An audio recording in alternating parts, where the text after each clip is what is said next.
ಎಲ್ಲರಿಗೂ ನಮಸ್ಕಾರ. ನನ್ನ ಯೂಟ್ಯೂಬ್ ಚಾನಲ್ಗೆ ನಿಮ್ಮೆಲ್ಲರಿಗೂ ಸ್ವಾಗತ. ಋಣಾನುಬಂಧ ಅಧ್ಯಾಯ 6. ಸನ್ನಿಧಿ ಲಿಫ್ಟ್ನಲ್ಲಿ ಸಿಗಾಕೊಂಡಿದ್ಲು. ಲಿಫ್ಟ್ ಸರಿಯಾದ ನಂತರ ವೈಭವ್ ಅವಳನ್ನು ಹಾಸ್ಪಿಟಲ್ಗೆ ಕರ್ಕೊಂಡು ಬಂದಿದ್ದ. ಡಾಕ್ಟರ್ ವೈಭವ್ ಹತ್ರ ಬಂದು she is out of danger ಅಂತ ಅಂದಾಗ ವೈಭವ್ಗೆ ಸ್ವಲ್ಪ ಸಮಾಧಾನ ಆಗಿತ್ತು. ಸನ್ನಿಧಿ ಪಕ್ಕದಲ್ಲಿ ಕೂತಿದ್ದ ವೈಭವ್ ಸನ್ನಿಧಿ ನಿಧಾನವಾಗಿ ಕೈ ಶೇಕ್ ಮಾಡಿದ್ಲು. ಅದನ್ನು ನೋಡಿ ವೈಭವ್ಗೆ ಸ್ವಲ್ಪ ಸಮಾಧಾನ ಆಯಿತು.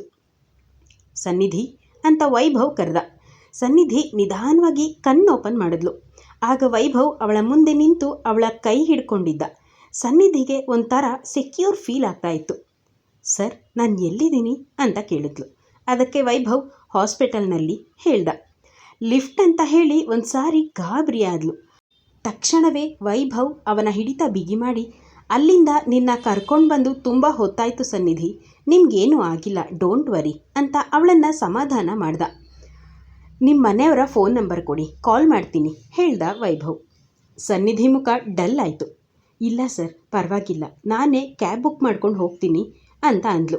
ಆಗ ವೈಭವ್, ನೋ ಅದೆಲ್ಲ ಆಗಲ್ಲ, ನಿಮ್ಮ ಮನೆಯವರನ್ನು ಕರೆಸಿ, ಇಲ್ಲಾಂದರೆ ನಾನೇ ನಿಮ್ಮ ಮನೆಗೆ ಡ್ರಾಪ್ ಮಾಡ್ತೀನಿ ಅಂತ ಹೇಳ್ದ. ಸನ್ನಿಧಿಗೆ ವೈಭವ್ ಹಠ ಇನ್ನೂ ಗೊತ್ತಿರಲಿಲ್ಲ. ಹಾಗಾಗಿ ಅವನನ್ನು ಕನ್ವಿನ್ಸ್ ಮಾಡೋದು ತುಂಬ ಕಷ್ಟ ಅಂತ ಅನ್ನಿಸ್ತು. ಸರ್, ನಮ್ಮ ಮನೆಯಲ್ಲಿ ತುಂಬ ಆರ್ಥೋಡಾಕ್ಸ್ ಜನ ಇದ್ದಾರೆ. ನಾನು ಈ ಥರ ಅನ್ನೋನ್ ಪರ್ಸನ್ ಜೊತೆ ಬಂದಿರೋದು ಗೊತ್ತಾದರೆ ಮನೆಯಲ್ಲಿ ಸುಮ್ಮನೆ ಜಗಳ ಆಗತ್ತೆ, ಅದಕ್ಕೆ ನಾನೇ ಹೋಗ್ತೀನಿ ಅಂತ ಹೇಳಿದ್ಲು. ವೈಭವ್ ಅವಳ ಮಾತಿಗೆ ಸೊಪ್ಪು ಹಾಕದೆ, ನನ್ನ ಕ್ಯಾಬ್ ಡ್ರೈವರ್ ಅಂತಾನೆ ಅಂದ್ಕೊಳ್ಳಿ ಅಂತ ಹೇಳ್ದ. ಆ ಮಾತು ಕೇಳಿ ಸನ್ನಿಧಿಗೆ ಒಂಥರ ಹರ್ಟ್ ಆಗೋ ಥರ ಆಯಿತು. ಸರ್, ನಮ್ಮಂಥ ಎಷ್ಟೋ ಜನಕ್ಕೆ ಕೆಲಸ ಕೊಟ್ಟು ಜೀವನಕ್ಕೆ ದಾರಿ ಆಗಿರೋ ಕಂಪನಿ ಬಾಸ್ ನೀವು, ನನಗೋಸ್ಕರ ನೀವು ಯಾಕೆ ಕ್ಯಾಬ್ ಡ್ರೈವರ್ ಆಗಬೇಕು ಅಂತ ಅಂದ್ಲು. ಅದಕ್ಕೆ ವೈಭವ್, ನೋಡಿ Sannidhi, you are my company employee, ನಾನು ಕೇರ್ ಮಾಡೋದ್ರಲ್ಲಿ ತಪ್ಪೇನು ಅಂತ ಕೇಳ್ದ. ವೈಭವ್ ಆಡಿದ ಮಾತಿಗೆ ಸನ್ನಿಧಿ ಹತ್ರ ಉತ್ತರ ಇರಲಿಲ್ಲ. ಸರ್, ಅದು ಅಂತ ತೊದಲ್ತಾ ಇದ್ಲು. ವೈಭವ್ ಮತ್ತೆ ಮಾತಾಡ್ತಾ, ನಿಮ್ಮ ಪ್ಲೇಸ್ನಲ್ಲಿ ನಮ್ಮ ಕಂಪನಿಯ ಯಾವುದೇ ಎಂಪ್ಲಾಯ್ ಇದ್ದರೂ ನಾನು ಇದೇ ಥರ ಕೇರ್ ಮಾಡ್ತಾ ಇದ್ದೆ ಅಂತ ಹೇಳ್ದ. ಅಷ್ಟರಲ್ಲಿ ಡಾಕ್ಟರ್ ಸನ್ನಿಧಿ ಇದ್ದ ಹತ್ರ ಬಂದು, are you feeling better now ಅಂತ ಕೇಳಿದ್ರು. Sannidhi, yes doctor, I am fine ಅಂತ ಅಂದ್ಲು. ಅದಕ್ಕೆ ಡಾಕ್ಟರ್ ಸ್ಮೈಲ್ ಮಾಡ್ತಾ, good, then you can leave now ಅಂತ ಅಂದರು. ಸನ್ನಿಧಿ, ಥ್ಯಾಂಕ್ಸ್ ಡಾಕ್ಟರ್ ಅಂತ ಹೇಳಿದ್ಲು. ವೈಭವ್ ಬಿಲ್ಲಿಂಗ್ ಸೆಕ್ಷನ್ನ ಕಡೆ ಹೋಗಿ ಅಮೌಂಟ್ ಸೆಟಲ್ ಮಾಡಿ ಸನ್ನಿಧಿ ಹತ್ರ ಬಂದ. ಆಗಲೇ ಟೈಮ್ 10 ಗಂಟೆ ಆಗಿತ್ತು. ಈ ಕಡೆ ಕರಣ್ ಮನೆಯಲ್ಲಿ ಎಲ್ಲರೂ ಮೊದಲಿನ ಥರನೇ ಅವರ ಪಾಡಿಗವರು ಅಡುಗೆ ಮಾಡಿಕೊಂಡು ಊಟ ಮಾಡ್ತಾಯಿದ್ರು. ಸನ್ನಿಧಿ ಎಲ್ಲಿದ್ದಾಳೆ, ಅಡುಗೆ ಮಾಡಬೇಕು ಅನ್ನೋ ಕಾಮನ್ ಸೆನ್ಸ್ ಇಲ್ವಾ ಅಂತ ಬೈಕೋತಾ ಇದ್ರು. ಈ ಕಡೆ ಮಿಂಚು ಮಾತ್ರ ಟೆರೇಸಲ್ಲಿ ನಿಂತು ಕೆಳಗಡೆ ರೋಡನ್ನೇ ನೋಡ್ತಾ ಕೂತಿದ್ಲು. ಸನ್ನಿಧಿ ಯಾಕಿನ್ನೂ ಬಂದಿಲ್ಲ ಅಂತ ಅಂದ್ಕೊಂಡ್ಲು ಮಿಂಚು. ಅವಳಿಗೆ ಪಾಪ ನಿದ್ದೆನೂ ಬರ್ತಾಯಿತ್ತು. ಆದರೂ ಅದನ್ನೆಲ್ಲ ಕಂಟ್ರೋಲ್ ಮಾಡಿಕೊಂಡು ಕಣ್ಣುಚ್ಕೊಂಡು ರೋಡ್ ಕಡೆನೇ ನೋಡ್ತಾ ಇದ್ಲು. ಆಗ ಮಾಲಿನಿ ಕರಣ್ ಹತ್ರ, ನೋಡೋ ಕರಣ್, ಅವಳನ್ನು ನಿನಗೆ ಮದುವೆ ಮಾಡಿರೋದು ಈ ಮನೆ ರಾಣಿಯಾಗಿ ಹಾಯಾಗಿರೋಕಲ್ಲ, ನಮಗೆ ಅಡುಗೆ ತಿಂಡಿ ಮಾಡಿ ಕೊಡೋಕೆ, ಈ ಮನೆ ಕೆಲಸ ಮಾಡೋಕೆ ಅನ್ನೋದನ್ನು ಮರ್ತಿದ್ಯಾ ಅಂತ ಅಂದ್ಲು ಮಾಲಿನಿ. ಅದಕ್ಕೆ ಕರಣ್, ಹಾಂ ಸರಿ, ನಾನು ನೋಡ್ಕೋತೀನಿ ಅಂತ ಹೇಳಿ ಸನ್ನಿಧಿ ಎಲ್ಲಿದ್ದಾಳೆ ಅಂತ ಮನೆ ಪೂರ್ತಿ ಹುಡುಕ್ದ. ಮನೆ ಫುಲ್ ಹುಡುಕಿದ್ರು ಸನ್ನಿಧಿ ಎಲ್ಲೂ ಕಾಣಿಸ್ಲಿಲ್ಲ. ಕೊನೆಗೆ ಟೆರೇಸ್ ಕಡೆ ಹೋದ. ಅಲ್ಲಿ ಮಿಂಚು ಇದ್ದಿದ್ದನ್ನು ಗಮನಿಸಿ ಮಿಂಚು ಅಂತ ಕರೆದ. ಮಿಂಚು ವಾಯ್ಸ್ ಬಂದ ಕಡೆ ನೋಡಿದ್ಲು. ಅಲ್ಲಿ ಕರಣ್ ನಿಂತಿದ್ದ. ಹೇಳು ಮಾಮ ಅಂತ ಮಿಂಚು ಅಂದ್ಲು.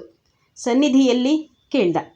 ಮಿಂಚುಗೆ ಲಾಸ್ಟ್ ಟೈಮ್ ಕರಣ್ ರೂಮಿಂದ ಸನ್ನಿಧಿ ಓಡ್ ಬಂದು ಅಳ್ತಾ ಕೂತಿದ್ದು ನೆನಪಾಗಿ, ಮಾಮ ಮತ್ತೆ ಸನ್ನಿಧಿನ ಅಳ್ಸೋಕೆ ಇಲ್ಲಿಗೆ ಬಂದಿದ್ದೀಯಾ ಅಂತ ಕೇಳಿದ್ಲು. ಕರಣ್ಗೆ ಕೋಪ ಬಂತು. ಮಿಂಚು ಇದ್ದಲ್ಲಿಗೆ ಬಂದು ಅವಳ ಕೈನ ಗಟ್ಟಿಯಾಗಿ ಹಿಡ್ಕೊಂಡ. ಚಿಕ್ಕ ವಯಸ್ಸಿನ ಸಾಫ್ಟ್ ಹುಡುಗಿ ಮಿಂಚುಗೆ ಕರಣ್ ಕೈ ಹಿಡ್ಕೊಂಡಾಗ ಕೈ ನೋವಾಗ್ತಾ ಇತ್ತು. ಅಳೋ ಥರ ಮುಖ ಮಾಡಿಕೊಂಡು ಅಳುನ ಕಂಟ್ರೋಲ್ ಮಾಡ್ಕೋತಾ ಇದ್ಲು ಮಿಂಚು. ಅಷ್ಟರಲ್ಲಿ ಕರಣ್, ಏನು ಮಾಡ್ತಾ ಇದೆಯಾ ಅಂತ ಟೆರೇಸಲ್ಲಿ ಒಂದು ವಾಯ್ಸ್ ಕೇಳಿಬಂತು. ಯಾರು ಅಂತ ನೋಡಿದ್ರೆ ಅಲ್ಲಿ ಸನ್ನಿಧಿ ಕೋಪ ಮಾಡಿಕೊಂಡು ನಿಂತಿದ್ಲು. ಸನ್ನಿಧಿಯ ಕೋಪದ ಮುಖ ನೋಡಿ ಕರಣ್ ದಂಗಾದ. ಮಿಂಚು ಕೈನ ಸಡಿಲ ಮಾಡ್ದ. ಮಿಂಚು ತಕ್ಷಣ ಓಡ್ಬಂದು ಸನ್ನಿಧಿ ಕಾಲನ್ನು ತಬ್ಕೊಂಡ್ಲು. ಏನೂ ಆಗಿಲ್ಲ ಅಲ್ವಾ ಅಂತ ಸನ್ನಿಧಿ ಮಿಂಚುಗೆ ಕೇಳಿದ್ಲು. ಇಲ್ಲ ಅಂತ ಕಣ್ಣಲ್ಲಿ ನೀರು ತುಂಬ್ಕೊಂಡು ಹೇಳಿದ್ಲು ಮಿಂಚು. ಸನ್ನಿಧಿಗೆ ಇನ್ಮೇಲೆ ನಾನು ಸ್ಟ್ರಾಂಗ್ ಆಗಿರಬೇಕು ಈ ಮನೆಯಲ್ಲಿ ಅಂತ ಅಂದ್ಕೊಂಡು ಏನು ವಿಷಯ ಹೇಳು ಕರಣ್ ಅಂತ ಕೇಳಿದ್ಲು. ಅದಕ್ಕೆ ಕರಣ್, ನೀನು ಈ ಮನೆಗೆ ಬಂದಿರೋದು ನಿನ್ನ ಪಾಡಿಗೆ ನೀನು ಇರೋಕ್ಕಲ್ಲ. ನೀನು ಈ ಥರ ಆರಾಮಾಗಿದ್ದರೆ ನಮಗೆಲ್ಲ ಅಡುಗೆ ಯಾರು ಮಾಡ್ತಾರೆ? ನಾವು ಹೀಗೆ ಉಪವಾಸ ಇರಬೇಕಾ ಕೇಳ್ದ ಕರಣ್. ಎಲ್ಲರೂ ಬದುಕೋಕ್ಕೋಸ್ಕರ ತಿಂದರೆ ಈ ಮನೆಯಲ್ಲಿ ತಿನ್ನೋದಕ್ಕೋಸ್ಕರನೇ ಬದುಕ್ತಾರೆ ಅಂತ ಸನ್ನಿಧಿ ಮನಸ್ಸಲ್ಲೇ ಅಂದ್ಕೊಂಡ್ಳು. ಕರಣ್ ಮತ್ತೆ ಸನ್ನಿಧಿ ಅಂತ ಕರೆದ. ವಾಸ್ತವಕ್ಕೆ ಬಂದ ಸನ್ನಿಧಿ, ಆಫೀಸಲ್ಲಿ ಸ್ವಲ್ಪ ಪ್ರಾಬ್ಲಮ್ ಆಗಿತ್ತು, ಐ ಆಮ್ ಸಾರಿ, ನಾಳೆಯಿಂದ ಈ ಥರ ಆಗದೇ ಇರೋ ಥರ ನಾನು ನೋಡ್ಕೋತೀನಿ ಅಂತ ಅಂದ್ಲು. ಅದಕ್ಕೆ ಕರಣ್, ಇದೇ ಲಾಸ್ಟ್ ವಾರ್ನಿಂಗ್, ಇನ್ಮೇಲೆ ಈ ಥರ ರಿಪೀಟ್ ಆದರೆ ನಿನ್ನ ಮನೆಯಿಂದ ಆಚೆ ಹಾಕ್ತೀನಿ, ಹುಷಾರ್ ಅಂತ ಹೇಳಿ ಅಲ್ಲಿಂದ ಹೊರಟೆ ಹೋದ ಕರಣ್. ಸನ್ನಿಧಿ ನಿಂತಲ್ಲೇ ಕುಸಿದು ಕೂತ್ಲು. ಕಣ್ಣಲ್ಲಿ ಧಾರಾಕಾರವಾಗಿ ನೀರು ಹರಿತಾ ಇತ್ತು. ಪದ್ಮನಾಭ್ ರೂಮಲ್ಲಿ ಇದ್ದ ನೀರಿನ ಜಗ್ ನೋಡಿದ್ಲು ಮಿಂಚು. ಅದರಲ್ಲಿ ನೀರು ಇರಲಿಲ್ಲ. ಮಿಂಚು ನಿಧಾನವಾಗಿ ಅಡುಗೆ ಮನೆ ಕಡೆ ಹೋಗಿ ನೀರನ್ನು ತುಂಬಿಸ್ಕೊಂಡು ಟೆರೇಸ್ ಕಡೆ ಓಡ್ ಬಂದ್ಲು. ಕಾರುಣ್ಯ ಮಿಂಚುನ ಹುಡುಕೊಂಡು ಬಂದ್ಲು. ಮಿಂಚು ಮಿಂಚು ಅಂತ ಕೂಗ್ತಾ ಇದ್ಲು. ಮಿಂಚು ತಕ್ಷಣ ಟೆರೇಸ್ನಿಂದ ಸ್ವಲ್ಪ ಮೆಟ್ಟಿಲುಗಳನ್ನು ಇಳ್ಕೊಂಡು ಬಂದು ಏನು ಅಂತ ಕೇಳಿದ್ಲು. ಆಗ ಕಾರುಣ್ಯ, ಇಲ್ಲೇನು ಮಾಡ್ತಾ ಇದೆಯಾ, ಬಾರೆ ರೂಮ್ಗೆ ಅಂತ ಕರೆದ್ರು. ಅದಕ್ಕೆ ಮಿಂಚು, ಸನ್ನಿ ಬಂದರೆ ನಾನು ಬರ್ತೀನಿ, ಇಲ್ಲ ಅಂದರೆ ನಾನು ಬರಲ್ಲ ಅಂತ ಅಂದ್ಲು. ಕಾರುಣ್ಯ ಕೋಪ ನೆತ್ತಿಗೆ ಹತ್ತಿತು. ಲೇ ಕತ್ತೆ, ಯಾವಳನ್ನೋ ನಾನು ಯಾಕೆ ನನ್ನ ರೂಮಲ್ಲಿ ಇರಿಸ್ಕೋಬೇಕು? ನನಗೇನು ಗ್ರಹಚಾರನ? ಅವಳ ಗಂಡನೇ ಅವಳನ್ನು ಅವನ ರೂಮಲ್ಲಿ ಬಿಟ್ಕೊಂಡಿಲ್ಲ, ನನ್ನ ರೂಮಲ್ಲಿ ಹೇಗೆ ಬಿಟ್ಕೊಳ್ಳಿ ಅಂತ ಅಂದ್ಲು ಕಾರುಣ್ಯ. ಆ ಮಾತುಗಳು ಸನ್ನಿಧಿ ಕಿವಿಗೆ ಬೇಡ ಅಂದರೂ ಬಂದು ಬಡಿತಾನೇ ಇತ್ತು. ಥು, ಇಂಥವ್ರಿಗ ನಾನು ಅಡುಗೆ ಮಾಡಿ ಹಾಕೋದು? ಇವರೆಲ್ಲ ಮನುಷ್ಯರ? ಹಾಲು ಕುಡಿದು ವಿಷ ಕಕ್ಕೋ ಜನಗಳು ಅಂತ ಅವಳಿಗವಳೇ ಅಂದ್ಕೊಂಡು ಕಣ್ಣೀರು ಹಾಕ್ತಾ ಇದ್ಲು ಸನ್ನಿಧಿ. ಇಲ್ಲ, ನಾನು ಬರಲ್ಲ, ಓದ್ಕೋಬೇಕು, ನನಗೆ ಎಕ್ಸಾಮ್ ಇದೆ ಅಂತ ಮಿಂಚು ಹೇಳಿದ್ಲು. ಕಾರುಣ್ಯ ಏನು ಮಾತಾಡದೆ, ಏನಾದರೂ ಮಾಡ್ಕೊಂಡು ಹಾಳಾಗೋಗು, ನಿನ್ನ ಕರ್ಮ ಅಂತಂದು ಅಲ್ಲಿಂದ ಹೋದ್ಲು. ಮಿಂಚುಗೆ ಈಗ ಸಮಾಧಾನ ಆಯಿತು. ಸನ್ನಿಧಿ ಇದ್ದಲ್ಲಿ ಬಂದು ಅವಳ ಕಣ್ಣೀರು ಇನ್ನೂ ಹರಿತಾನೇ ಇದ್ದಿದ್ದನ್ನು ನೋಡಿದ ಮಿಂಚು ಅವಳ ಪುಟ್ಟ ಕೈಯಲ್ಲಿ ಸನ್ನಿಧಿ ಕೆನ್ನೆನ ಒರೆಸ್ತಾ, ಸನ್ನಿ ಅಳಬೇಡ ಪ್ಲೀಸ್, ನೀನು ಹತ್ರ ನಾನು ಅಳಬೇಕಾಗುತ್ತೆ ಅಂತ ಅವಳನ್ನು ತಪ್ಕೊಂಡ್ಳು. ಆಗ ಸನ್ನಿಧಿ ಮಿಂಚುನ ಗಟ್ಟಿಯಾಗಿ ತಪ್ಕೊಂಡು, ನನ್ನ ಹೊಟ್ಟೆಲಿ ಹುಟ್ಟದೇ ಇದ್ದರೂ ಮಗಳ ಹಾಗೆ ಈ ಅಮ್ಮನ್ನ ಕೇರ್ ಮಾಡ್ತೀಯಲ್ಲ ಕಂದ ಅಂತ ಮನಸ್ಸಲ್ಲೇ ಅಂದ್ಕೊಂಡು ಮಿಂಚುಗೆ ಮುತ್ತು ಕೊಟ್ಲು. ಸನ್ನಿಧಿ ಟೆರೇಸ್ನಲ್ಲಿ ಇದ್ದ ನೆಲ್ಲಿ ಹತ್ರ ಬಂದು ಮುಖ ವಾಶ್ ಮಾಡಿಕೊಂಡು ಬಟ್ಟೆ ಬದಲಿಸಿದ್ಲು. ನಂತರ ಮಿಂಚು ಹತ್ರ ಬಂದು ಕೂತ್ಕೊಂಡ್ಳು. ಮಿಂಚು ನಿಧಾನವಾಗಿ ಅವಳ ಬ್ಯಾಗಿಂದ ಏನೋ ಆಚೆ ತೆಗೆದ್ಲು. ಏನು ಅಂತ ನೋಡಿದ್ರೆ 2 ಪ್ಯಾಕೆಟ್ ಪುಳಿಯೋಗರೆ ಪಾರ್ಸಲ್ ತಂದಿದ್ಲು. ಮಿಂಚು, ಏನಿದೆಲ್ಲ ಅಂತ ಕೇಳಿದ್ಲು ಸನ್ನಿಧಿ. ಅದಕ್ಕೆ ಮಿಂಚು ಮುದ್ದಾಗಿ ಸ್ಮೈಲ್ ಮಾಡ್ತಾ, ನಿನಗೆ ನಮ್ಮ ಮನೇಲಿರೋರು ಹೇಗೆ ಅಂತ ಗೊತ್ತಿದ್ರೂ ಈ ಥರ ಕೇಳ್ತೀಯಲ್ಲ ಸನ್ನಿ, ಸುಮ್ಮನೆ ಊಟ ಮಾಡು ಅಂತ ಒಂದು ಪ್ಯಾಕೆಟ್ ಪುಳಿಯೋಗರೆನ ಸನ್ನಿಧಿ ಕೈಲಿ ಇಟ್ಲು. ಸನ್ನಿಧಿ ಮತ್ತು ಮಿಂಚು ಅದನ್ನು ತಿಂದು ಮುಗಿಸಿದ್ರು. ಆ ದಿನ ಸ್ವಲ್ಪ ಸೆಕೆ ಇತ್ತು. ಹಾಗಾಗಿ ಮಿಂಚು ಮತ್ತು ಸನ್ನಿಧಿ ಇಬ್ಬರು ಟೆರೇಸ್ನಲ್ಲಿ ತಂಪಾದ ಗಾಳಿಲಿ ಕೂತಿದ್ರು. ಮಿಂಚು, ನಿಂಗೆ ಊಟ ತರೋಕೆ ದುಡ್ಡೆಲ್ಲಿಂದ ಬಂತು ಕೇಳಿದ್ಲು ಸನ್ನಿಧಿ. ಅದಕ್ಕೆ ಮಿಂಚು, ನೀನು ಯಾವಾಗಲೂ ಕೊಡ್ತಾ ಇದ್ದಲ್ಲ 20 ರೂಪೀಸ್, 2 ದಿನದಿಂದ ಅದನ್ನು ಸೇರಿಸಿ ಇಟ್ಟೆ. 1 ಪ್ಯಾಕೆಟ್ ಪುಳಿಯೋಗರೆ 20 ರೂಪೀಸ್, 2ಕ್ಕೆ 40 ರೂಪೀಸ್, ಸರಿ ಆಯಿತು ಅಲ್ವಾ ಅಂತ ಕೇಳಿದ್ಲು ಮಿಂಚು. ಆ ಮಾತಿಗೆ ಸನ್ನಿಧಿಗೆ ಏನು ಹೇಳಬೇಕು ಅಂತ ಗೊತ್ತಾಗದೆ ಮಿಂಚುನ ಮುದ್ದಾಡ್ತಾ ಇದ್ಲು. ಮಿಂಚು ಹಾಗೆ ಮಾತಾಡ್ತಾ ಸನ್ನಿಧಿ ತೊಡೆ ಮೇಲೆ ನಿದ್ದೆ ಮಾಡಿದ್ಲು. ಮಿಂಚುನ ಎತ್ಕೊಂಡು ಹೋಗಿ ಮಲಗಿಸಿ ತಾನು ಕೂಡ ಮಲಗಿದ್ಲು ಸನ್ನಿಧಿ. ಮಾರನೇ ದಿನ ಬೆಳಗ್ಗೆ ಬೇಗ ಎದ್ದು ತಿಂಡಿ ಜೊತೆ ಸಾಂಬಾರು ಕೂಡ ಮಾಡಿದ್ಲು ಸನ್ನಿಧಿ. ಪದ್ಮನಾಭ್ ಅವರ ರೂಮಲ್ಲಿ ತಿಂಡಿ ಇಟ್ಟು ಮಿಂಚುನ ಸ್ಕೂಲ್ಗೆ ಕರ್ಕೊಂಡು ಹೋದ್ಲು. ಮಿಂಚುನ ಸ್ಕೂಲ್ನಲ್ಲಿ ಬಿಟ್ಟು ಸನ್ನಿಧಿ ಕೂಡ ಕೆಲಸಕ್ಕೆ ಹೋದ್ಲು. ಮನೆಯಿಂದ ಹೊರಡೋವಾಗ ಡೈನಿಂಗ್ ಟೇಬಲ್ ಮೇಲೆ ಒಂದು ಸ್ಟಿಕ್ ನೋಟ್ ಅಂಟಿಸಿದ್ಲು. ಸಾಂಬಾರು ಕೂಡ ರೆಡಿ ಇದೆ, ರಾತ್ರಿಗೆ ಅನ್ನ ಮಾತ್ರ ಮಾಡಿಕೊಳ್ಳಿ ಅಂತ ಅದರಲ್ಲಿ ಬರೆದಿತ್ತು. ಹಿಂದಿನ ದಿನ ರಾತ್ರಿ ಸನ್ನಿಧಿನ ಡ್ರಾಪ್ ಮಾಡೋವಾಗ ವೈಭವ್, ಇವತ್ತು ಆಫೀಸಿಗೆ ಬರೋದೇನು ಬೇಡ, ಮನೆಯಲ್ಲಿ ರೆಸ್ಟ್ ಮಾಡಿ ಅಂತ ಹೇಳಿದ್ದ. ಆದರೆ ವೈಭವ್ಗೆ ಸನ್ನಿಧಿ ಮನೆ ಸಿಚುಯೇಷನ್ ಗೊತ್ತಿರಲಿಲ್ಲ. ಸನ್ನಿಧಿಗೆ ಅವರ ಮನೆ ಸಿಚುಯೇಷನ್ ಹೇಳಿ ಎಲ್ಲರ ಕಣ್ಣಲ್ಲಿ ಚೀಪ್ ಆಗೋದು ಅವಳಿಗೆ ಇಷ್ಟ ಇರಲಿಲ್ಲ. ಆದರೂ ಸನ್ನಿಧಿ ಕೆಲಸಕ್ಕೆ ಬಂದಿದ್ಲು. ಎಲ್ಲರ ಜೊತೆ ಹ್ಯಾಪಿಯಾಗಿ ಕೆಲಸ ಮಾಡ್ತಾ ಇದ್ದ ಸನ್ನಿಧಿ ಮನಸ್ಸಲ್ಲಿ ಇದ್ದ ನೋವು ಯಾರಿಗೂ ಕಾಣಿಸದೇ ಇರೋ ಹಾಗೆ ಬಿಹೇವ್ ಮಾಡ್ತಾ ಇದ್ಲು ಸನ್ನಿಧಿ. ಮಧ್ಯಾಹ್ನ ಊಟದ ಟೈಮ್ ಆಗಿದ್ದರಿಂದ ಎಲ್ಲರೂ ಊಟಕ್ಕೆ ಅಂತ ಪ್ಯಾಂಟ್ರಿ ಕಡೆ ಹೊರಟರು. ಸನ್ನಿಧಿಗೆ ಊಟದ ಟೈಮ್ ಆಗಿರೋದು ಕೂಡ ಗೊತ್ತಾಗಲಿಲ್ಲ. ಕೆಲಸ ಮಾಡ್ತಾ ಇದ್ಲು. ಸನ್ನಿಧಿ ಇದ್ದಲ್ಲಿಗೆ ಅವಳ ಕಲೀಗ್ ಸಂಧ್ಯಾ ಬಂದ್ಲು. Sannidhi, did you finish your lunch ಅಂತ ಕೇಳಿದ್ಲು ಸಂಧ್ಯಾ. ಕೆಲಸದಲ್ಲಿ ಮುಳುಗಿದ ಸನ್ನಿಧಿಗೆ ಹಸಿವು ಕಾಣಿಸ್ಲಿಲ್ಲ. ಅದರ ಜೊತೆಗೆ ಟೈಮ್ ಕೂಡ ಗೊತ್ತಾಗಲಿಲ್ಲ. ಟೈಮ್ ನೋಡಿದ್ಲು, 3 ಗಂಟೆ ಆಗಿತ್ತು. ಓ ನೋ ಅಂತ ಹೇಳಿ ಈಗ ಹೋಗ್ತೀನಿ ಲಂಚ್ಗೆ ಅಂತ ಹೇಳಿ ಹೊರಟ್ಲು. ನೆನ್ನೆ ಅಷ್ಟೇ ಲಿಫ್ಟ್ ರಾಮಾಯಣ ಆಗಿದ್ದರಿಂದ ಲಿಫ್ಟ್ ಸಹವಾಸನೇ ಬೇಡ ಅಂತ ಅಂದ್ಕೊಂಡು ಸ್ಟೇರ್ಸ್ ಕಡೆಯಿಂದ ಪ್ಯಾಂಟ್ರಿ ತಲುಪಿದ್ಲು. ಮೀಲ್ಸ್ ಆರ್ಡರ್ ಮಾಡಿ ಊಟ ಮಾಡ್ತಾ ಕೂತಿದ್ಲು. ಮಿಂಚು ಏನು ಊಟ ಮಾಡಿದ್ಲು ಅಂತ ಯೋಚನೆ ಮಾಡ್ತಾ ನಿಧಾನವಾಗಿ ಊಟ ಮಾಡ್ತಾ ಇದ್ಲು ಸನ್ನಿಧಿ. ಅವಳು ಇರೋ ಟೇಬಲ್ ಹತ್ರ ಬಂದು ಕ್ಯಾನ್ ಐ ಸಿಟ್ ಹಿಯರ್ ಅಂತ ಕೇಳಿದ್ರು. ಸನ್ನಿಧಿ ಸ್ಮೈಲ್ ಮಾಡ್ತಾ ಅವರ ಮುಖ ನೋಡಿದ್ಲು. ಕೂತ್ಕೊಳ್ಳಿ ಅಂತ ಹೇಳೋಕೆ ಮುಂದಾದಳು ಏನು ಮಾತಾಡಬೇಕು ಅಂತ ಗೊತ್ತಾಗದೆ ಎದ್ದು ನಿಂತಳು.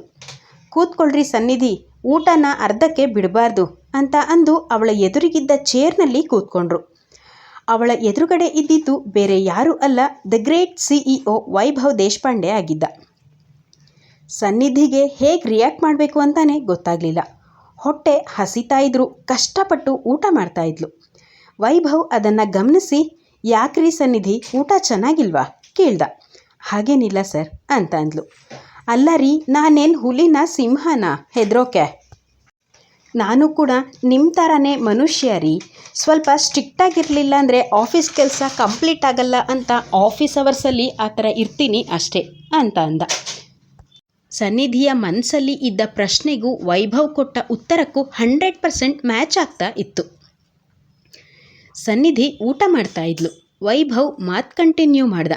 ಸನ್ನಿಧಿ, if I am not wrong, ನಿಮಗೆ ಇವತ್ತು ರೆಸ್ಟ್ ಮಾಡಿ ಅಂತ ಹೇಳಿದ್ದೆ ಅಲ್ವಾ ಅಂತ ಕೇಳ್ದ. ಅದಕ್ಕೆ ಸನ್ನಿಧಿ, ಹೌದು ಸರ್, ಬಟ್ ವರ್ಕ್ ಬೇಗ ಮುಗಿಸ್ಬೇಕು ಅಂತ ನಾನು ಬಂದೆ ಅಂತ ಹೇಳಿದ್ಲು. ಯಾಕಂದರೆ ಮನೆಯಲ್ಲಿ ಅವಳು ಇರೋ ಕಂಡೀಷನ್ ಯಾರಿಗೂ ಹೇಳ್ಕೊಳ್ಳೋ ಪರಿಸ್ಥಿತಿಲಿ ಅವಳು ಇರಲಿಲ್ಲ. ಅವಳಿರೋ ಪರಿಸ್ಥಿತಿ ಅವಳಿಗೆ ಮಾತ್ರ ಗೊತ್ತು. ವೈಭವ್ ಮತ್ತೆ ಪ್ರಶ್ನೆ ಮಾಡ್ತಾನೆ ಅಂತ ಬೇಗ ಬೇಗ ಊಟ ಮಾಡಿ ಅಲ್ಲಿಂದ ಎದ್ದು ಹೋಗೋಕ್ಕೆ ರೆಡಿಯಾದ್ಲು ಸನ್ನಿಧಿ.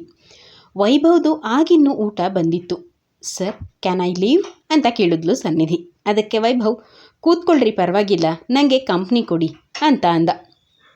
ಅಯ್ಯೋ, ಮತ್ತೇನಾದರೂ ಮನೆ ವಿಷಯ ಕೇಳಿದ್ರೆ ಏನು ಹೇಳಲಿ ಅಂತ ಮನಸ್ಸಲ್ಲೇ ಅಂದ್ಕೊಂಡು ಬಾರದ ನಗುವನ್ನು ಮುಖದ ಮೇಲೆ ತರಿಸ್ಕೊಂಡು ಅಲ್ಲೇ ಕೂತ್ಲು ಸನ್ನಿಧಿ. ಸನ್ನಿಧಿ, ನಿನ್ನೆ ಆಫೀಸ್ ಬಿಡೋ ಟೈಮ್ ತಾನೆ, ನೀವು ಲಿಫ್ಟಲ್ಲಿ ಯಾಕೆ ಮೇಲೆ ಹೋಗ್ತಾ ಇದ್ರಿ ಅಂತ ಕೇಳ್ದ ವೈಭವ್. ಆಗ ಸನ್ನಿಧಿ, ಸರ್, ನನಗೆ ಕಾಫಿ ಟೀ ಕುಡಿಯೋ ಅಭ್ಯಾಸ ಇರಲಿಲ್ಲ. ಎಲ್ಲರೂ ಯಾವಾಗಲೂ ಹೇಳ್ತಿದ್ರು ಕಾಫಿ ಕುಡಿದ್ರೆ ತಲೆನೋವು ಹೋಗತ್ತೆ ಅಂತ. ಅದಕ್ಕೆ ಕಾಫಿನ ಒಂದು ಸಾರಿ ಟ್ರೈ ಮಾಡೋಣ ಅಂತ ಬರ್ತಾ ಇದ್ದೆ. ಅಷ್ಟರಲ್ಲಿ ಏನಾಯಿತು ಅಂತ ನಿಮಗೆ ಗೊತ್ತಲ್ಲ ಹೇಳಿದ್ಲು ಸನ್ನಿಧಿ. ಸೊ ಹಾಗಾದರೆ ಈಗ ಕಾಫಿ ಆರ್ಡರ್ ಮಾಡಲಾ, ಕುಡಿತೀರಾ ಕೇಳ್ದ ವೈಭವ್. ಅದಕ್ಕೆ ಸನ್ನಿಧಿ, ನೆನ್ನೆ ಇದ್ದ ತಲೆನೋವು ಇವತ್ತಿಲ್ಲ ಸರ್, ನನಗೆ ಬೇಡ ಅಂತ ನಗ್ತಾನೆ ಹೇಳಿದ್ಲು. ವೈಭವ್ಗೂ ನಗು ಬಂತು ಅವಳ ಮಾತಿಂದ.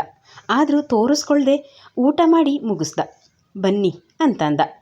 ಲಿಫ್ಟ್ನಲ್ಲಿ ನಾನು ಬರಲ್ಲ ಸರ್, ಸ್ಟೇರ್ಸ್ನ ಯೂಸ್ ಮಾಡ್ಕೋತೀನಿ ಅಂತ ಹೇಳಿದ್ಲು. ಅದಕ್ಕೆ Vaibhav, every day is not A Sunday, ಯಾವತ್ತೋ ಒಂದಿನ ಆಯಿತು ಅಂತಂದರೆ ಇವತ್ತು ಹಾಗೆ ಆಗತ್ತಾ ಕೇಳ್ದ. ಆದರೂ ಸರ್ ಬೇಡ ಅಂತ ಹೇಳಿದ್ಲು ಸನ್ನಿಧಿ. ಅಷ್ಟರಲ್ಲಿ ಲಿಫ್ಟ್ ಓಪನ್ ಆಯಿತು. ಸನ್ನಿಧಿ ಕೈ ಹಿಡ್ಕೊಂಡು ವೈಭವ್ ಲಿಫ್ಟ್ ಒಳಗಡೆ ಬಂದೇ ಬಿಟ್ಟ. ಸನ್ನಿಧಿ ಕಣ್ಮುಚ್ಚೇ ಇದ್ಲು. ಸನ್ನಿಧಿ ಕೈನ ಇನ್ನೂ ಗಟ್ಟಿಯಾಗಿ ಹಿಡ್ಕೊಂಡಿದ್ದ ವೈಭವ್. ಆ ಹಿಡಿತದಲ್ಲಿ ನಿನಗೆ ನಾನಿದ್ದೀನಿ ಅನ್ನೋ ಭರವಸೆ ಇತ್ತು. ಲಿಫ್ಟ್ ಟಿನ್ ಅಂದಾಗ ವೈಭವ್ ಸನ್ನಿಧಿ ಕೈ ಲೂಸ್ ಮಾಡ್ದ. ಸನ್ನಿಧಿ ನಿಧಾನವಾಗಿ ಕಣ್ಬಿಟ್ಟು ನೋಡಿದ್ರೆ ವೈಭವ್ ಅಲ್ಲಿ ಇರಲೇ ಇಲ್ಲ. ಹಾಗಾದರೆ ಸನ್ನಿಧಿಗೆ ಆಗ್ತಾ ಇದ್ದಿದ್ದು ಭ್ರಮೆನಾ? ಸನ್ನಿಧಿಗೆ ಮದುವೆ ಆಗಿರೋ ವಿಷಯ ಗೊತ್ತಾದರೆ ವೈಭವ್ ರಿಯಾಕ್ಷನ್ ಹೇಗಿರುತ್ತೆ? ಉತ್ತರ ಮುಂದಿನ ಸಂಚಿಕೆಗಳಲ್ಲಿ ಸಿಗುತ್ತೆ. ಅಲ್ಲಿವರೆಗೂ ನಿರೀಕ್ಷಿಸಿ. ಋಣಾನುಬಂಧ. ಧನ್ಯವಾದಗಳು.